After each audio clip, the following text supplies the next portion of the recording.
President Trump today blasted the Justice Department for its inaction on a number of deep state scandals.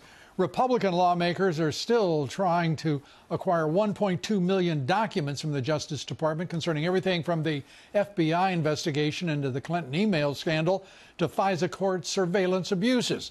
President Trump tweeted this, saying, quote, "So sad that the Department of Justice and the FBI are slow walking or even not giving the unredacted documents requested by Congress. An embarrassment to our country." And speaking of slow walking, on another Democratic scandal, more disturbing details just surfacing about the Pakistani IT aide Imran Awan and his family, who now face charges. Every one of the 44 House Democrats who hired the Awans chose to exempt them from background checks. No vetting. They would have found, had they done so, a number of criminal convictions, $1 million bankruptcy, a dozen lawsuits against their company. Awan was arrested in July of 2017 on bank fraud charges. The next status hearing in that case is set for May. And joining us tonight, Judicial Watch President Tom Fitton. Tom, great to have you with us, and we have a lot to cover. So let's start with first the slow walking, the President of the United States imploring his Justice Department to follow the Constitution and to give the committees with oversight what they request. Well, recall they slow walked the information on the dossier for nearly a year.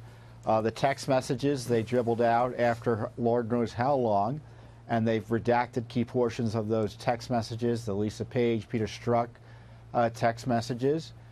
So the president's right to be concerned. What's also concerning is that the Justice Department and FBI think they're beyond the government of the United States. They don't answer to the president. They don't answer to Congress. And frankly, only if you sue them in court or Congress finally is sending investigators and their own people over the Justice Department offices to look at documents directly. But they really are a power unto themselves, and that needs to change, at least if we want to have a constitutional republic.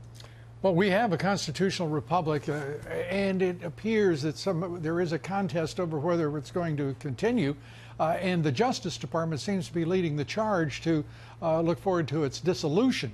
That is strange and imponderable that we are not hearing comment from the American Bar Association, that we're not hearing comment from scholars all over the country, talking about the Constitution, its meaning, its weight, and its direction, given this contest between Congress exercising its responsibilities of oversight and justice in deferring to Congress in that role.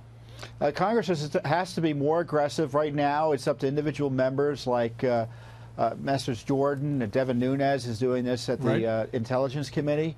But the whole leadership needs to get on board here to bring back these agencies under oversight of the American people. They are the people's house, certainly over in the House of Representatives and the Senate. And it can't be one-man bands in Congress trying to ride herd on these gigantic agencies. All of Congress needs to restore and reform itself so it can provide appropriate oversight.